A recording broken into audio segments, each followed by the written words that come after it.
welcome Mr. Rohan to our studios to be interviewed on the shipping in this country and the logistics situation. He is the chairman of the Shippers Academy. Rohan, welcome to our show. Initially, I would like to ask you, can you give us a brief recap of what the shipping and logistics industry is in the country today, as of today, now? Yeah, as of today, Sri Lanka's shipping industry is categorized as a main container-based shipping industry. So, in terms of container-based shipping industry, we are ranked number 23. Probably we will be ranked 21 this year because of high volume growth in transshipment. So, in the international shipping index for ports, we are up there for containerized port. But in terms of other types of ships, bulk, energy, gas, passenger, Sri Lanka is not an international player. But over the last 30 years, we have climbed on the ladder as a maritime transshipment hub. Beyond that, we have not capitalized our location at the moment. On terms of logistics, I would say we are still at infancy as a location, but the future remains quite bright for logistics. So, our exports rely on a lot on our connectivity, and on connectivity in shipping we have a very clear advantage in terms of the Indian Ocean location. So, Sri Lanka is also ranked as world's number 13 best connected port. So, these are advantages as far as Sri Lanka is concerned, but shipping traffic we have to improve, volumes we have to improve. Compared to global hubs, we are considered a regional hub. Right. That looks very encouraging actually from a country standpoint.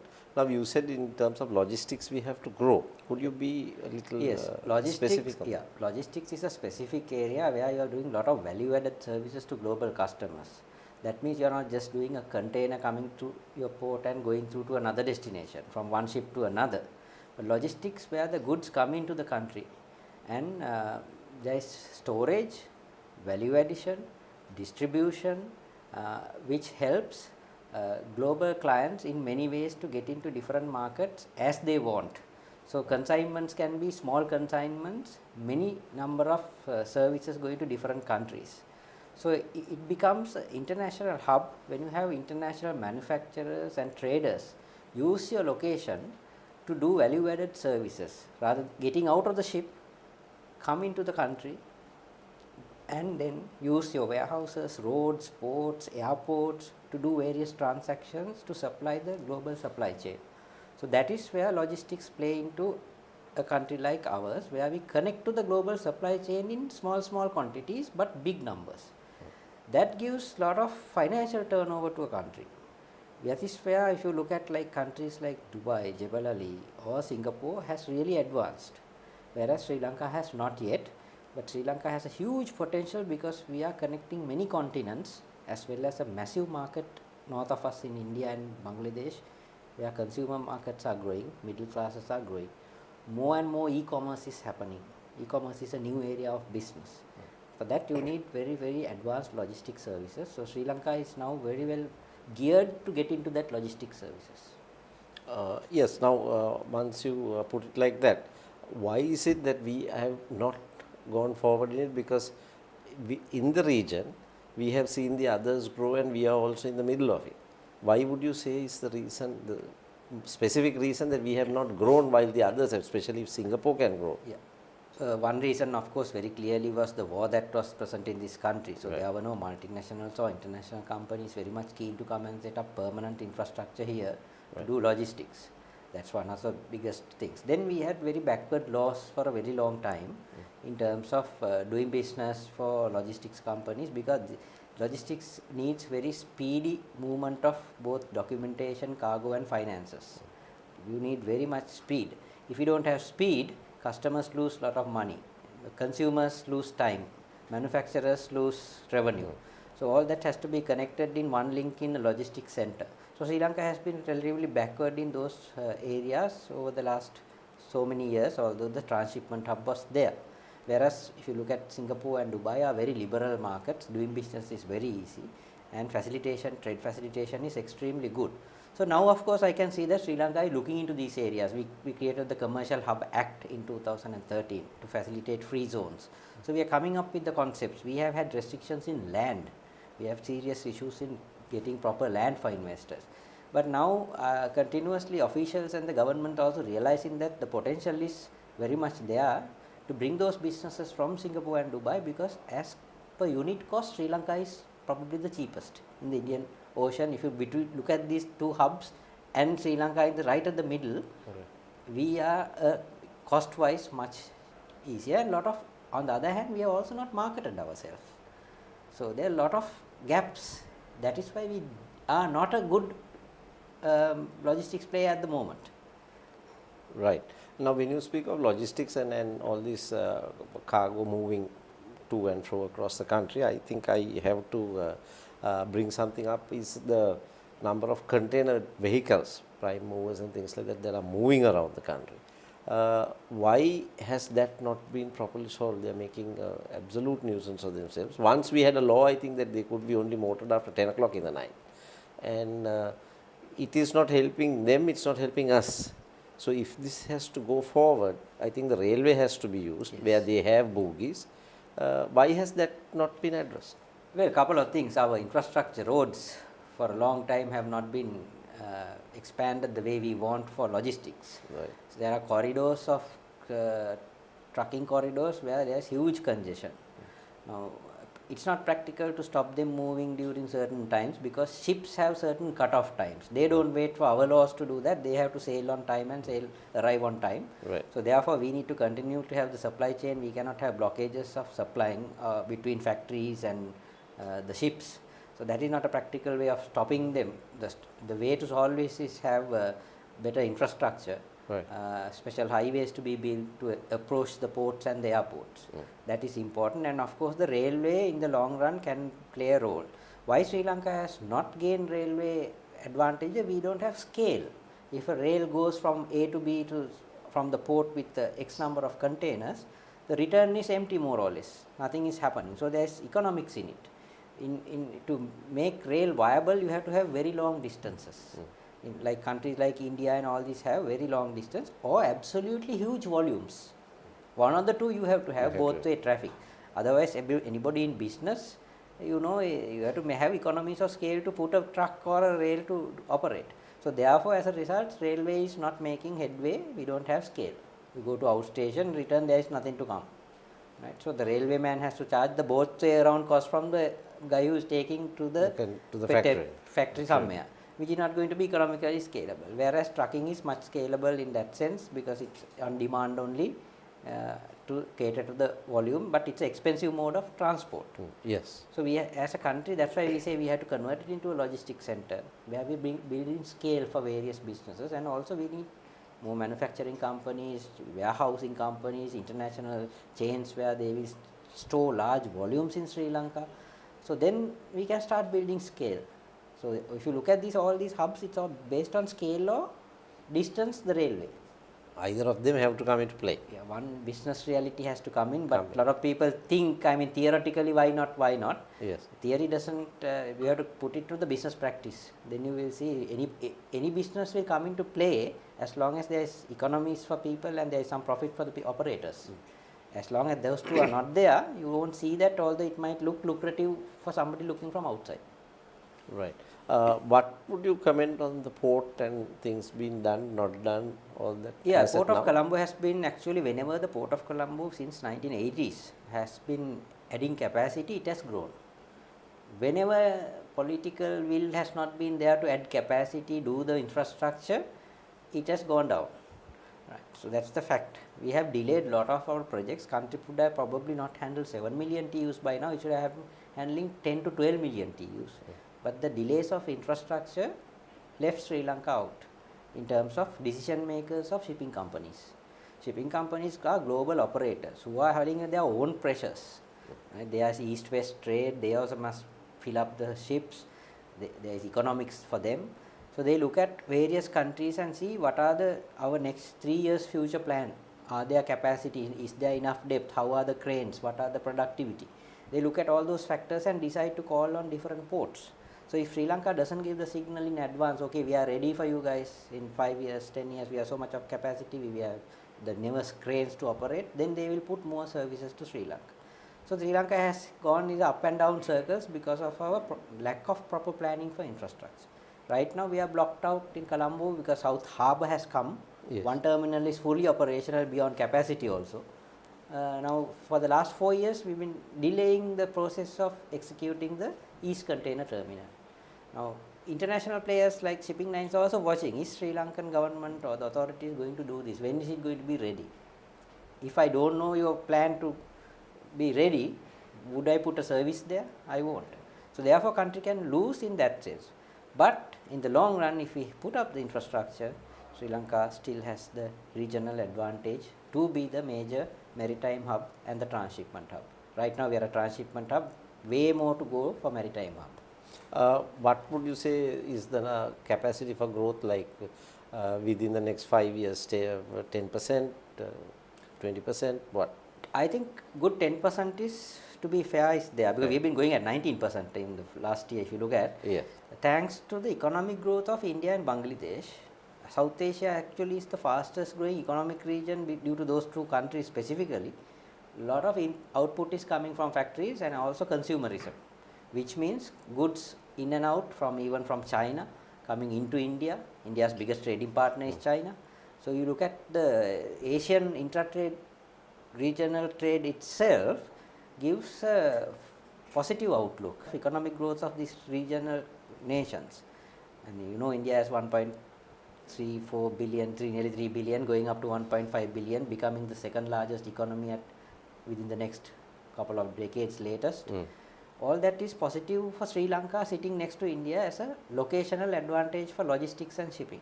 So I presume that we do our infrastructure right, policies right, legal environment right, trade facilitation right, Sri Lanka has all the opportunity to grow at minimum 10% in our port sector. Because there has to be a fallout benefit from the big neighbor.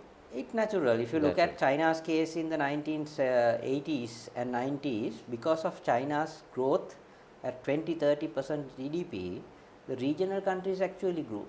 If you look at the geographical growth of economies of that part of, including ASEAN, that was the spillover of China's massive growth. China took 40-50% of its population out of poverty. So if India starts doing that, I think the sky is limit for us to do logistics services. Right. Can you tell me, you spoke of the terminal, the East Terminal. Yes. Why do you think of this delay is happening, and do you see a way out of it in the near future? We need to expedite it, whether we like it or not. Policymakers have to make a decision on East Terminal quick, because there is a lot of geopolitical interest on investment on East Terminal. I mean, China's presence in Sri Lanka as well as the India's keenness to partner East Terminal, and the government's dilemma of whether it is to be a private-public partnership or a 100% public operation. All these things have dragged the terminal's decision making. So we need now quick decisions, because we need to, still Colombo has space for about another 3 million TEUs even without the East Terminal, but in the land side, but we may have issues in the bay side, because the basin side, when big ships come, if they don't have enough berths, we don't want to keep them outside. They would not like to wait outside to get a berth. So that is where the East Terminal comes into play for capacity. So in that sense, I would say policymakers, decision makers have to act fast to get this message out to the world. Colombo is ready. Don't worry, when your ship comes, it won't stand outside wasting fuel for days. So that's the message we as a nation have to give. So otherwise we will have problems in terms of congestion and things like that. We will now take a small break, and we'll be back again to discuss further points on shipping with Mr. Masakorala.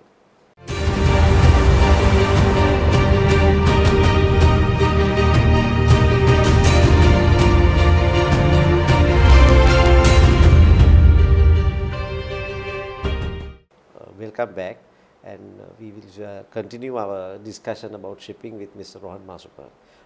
Rohan, can you tell us, as we have seen all the export targets raised for year 2025, I think that will put a big load, if I may use the word, on the logistics and shipping areas.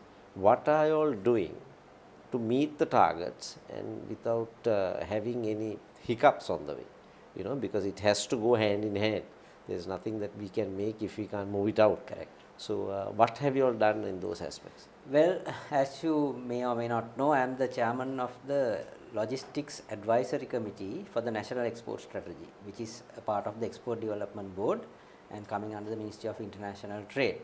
So, in fact, we have done a lot of work. In fact, logistics is identified as one of the key pillars of the National Export Strategy of Sri Lanka. So, this National Export Strategy is a 5-year circle.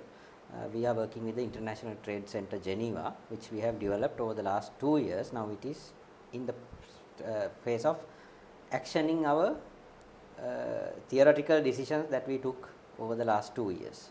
So you are right, government has set various targets for export industries, and if you don't put up the pillars that carry it, you are going to fail. So we have identified different areas like quality and things like that. Other than that, but I am specifically looking at logistics. Now what we have done is we have a national export strategy logistics plan for 5 years. What reforms the country has to do, what infrastructure country has to do in terms of roads, railways, ports, airports. Then we look at country's ability to market itself as a location for logistics to build the regional scale, because we need to maintain scale to have advantageous freight rates out for our exports as well as imports for export processing and for the domestic market. Then we have also to do lot of adjustments in our national laws. Some of them are very old. I am talking of very means 100 years plus, right?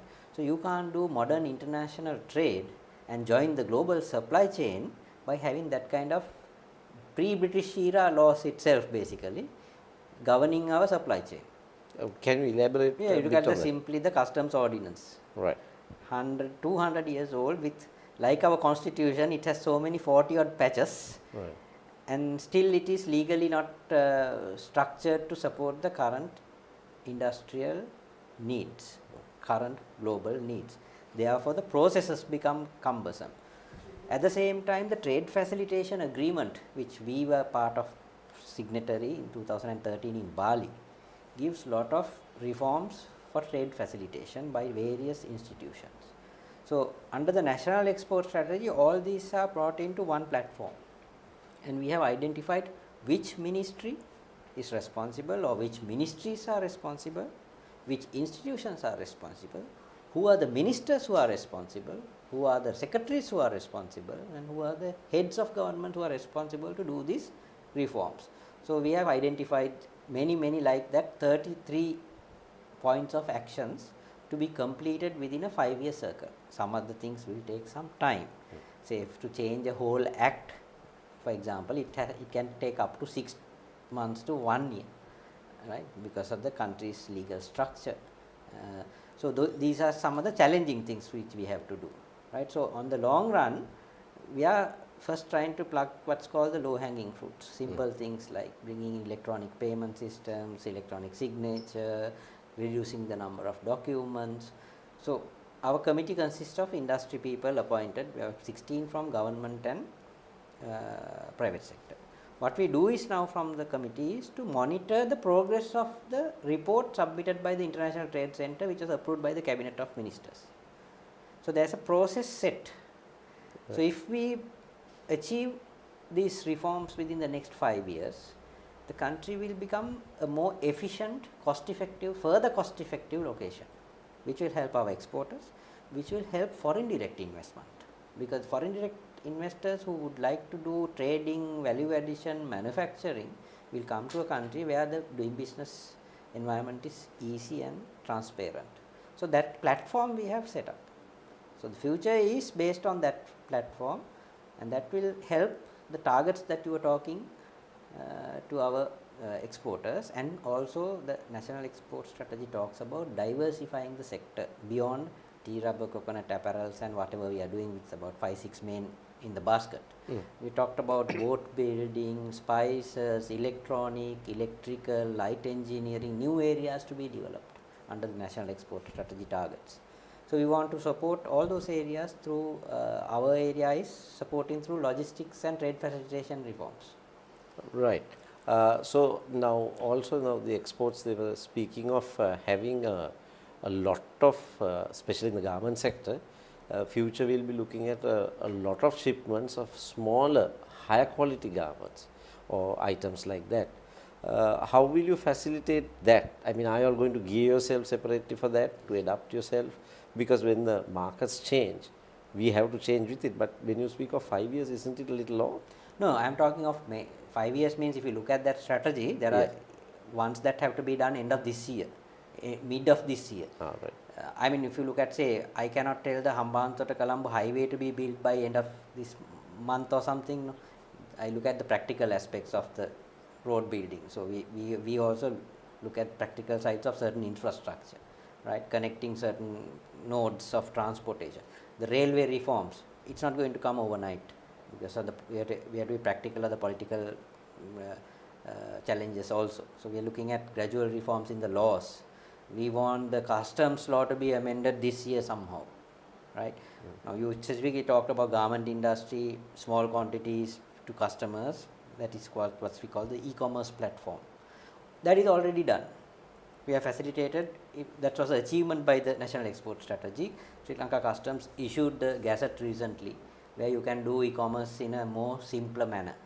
Right. Now we have a challenge of getting certain documents, the digital signature, because the Attorney General's office has to approve it, or if they don't approve it, government has to change the laws to make sure that that is acceptable document in this country. So like that, there are facilitations done by us to already to facilitate small consignment. In fact, in addition to the customs reform on the customs entry system, payment systems are now online. Earlier there was a monopoly to the Sri Lanka Ports Authority to handle imported less than container load items to be de-stuffed.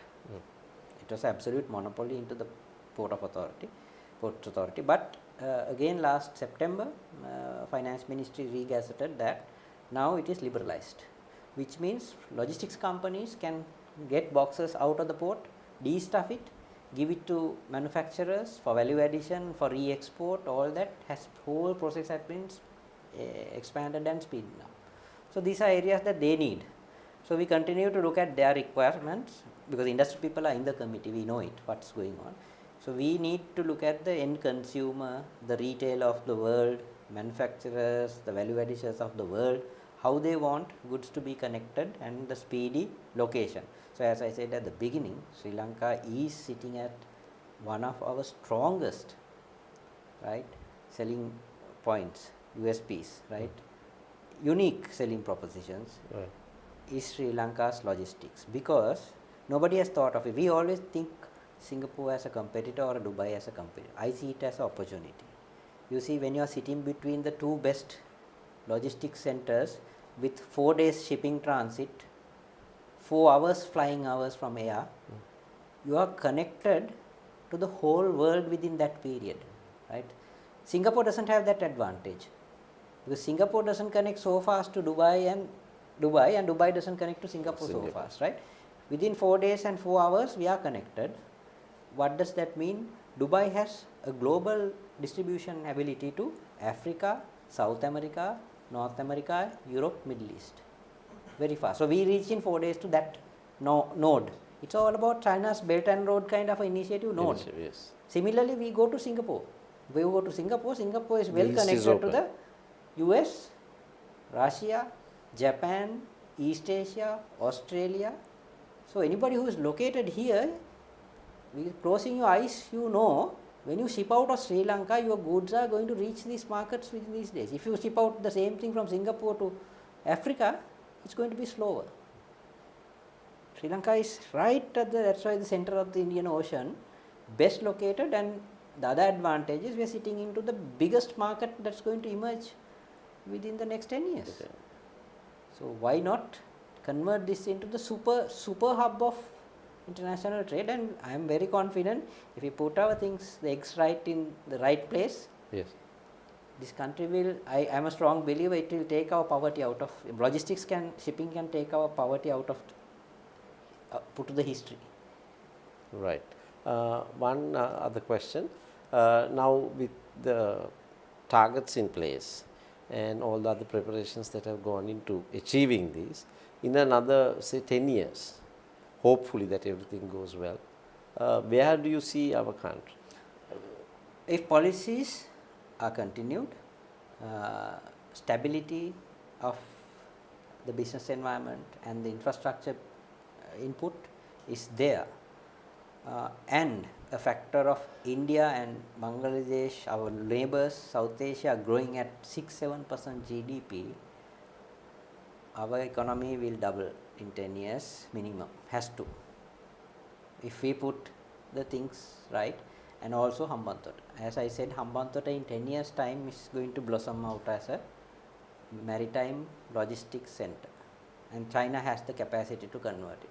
So China factor, India factor, Indian subcontinent factor put together in the global trade, we have no control over what United States and China. That's a different.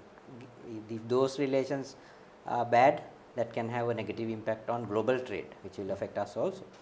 But other than that, with the ongoing infrastructure projects, including Hambantota, Colombo and Trincomalee, and the domestic railroad expansions, Sri Lanka definitely should be in a better place. And also one thing we must do parallel to that is to achieve that is to build our proper human resources. If we don't build our skills and human resources and the proper labor technology adaptation also is a threat, but we have to put those things also right to achieve the proper mix to double our economy in 10 years. 10 years, right. Thank you, Rohan. It was a very enlightening discussion, I must say, that we had, which you painted a very clear and precise picture of the situation and also what the whole industry and its effect on our growing economy will have. I'm sure we should, from what you said, achieve all this and have a very much better future for our country. Thank you. Thank you, Chanaka. Thank you very much.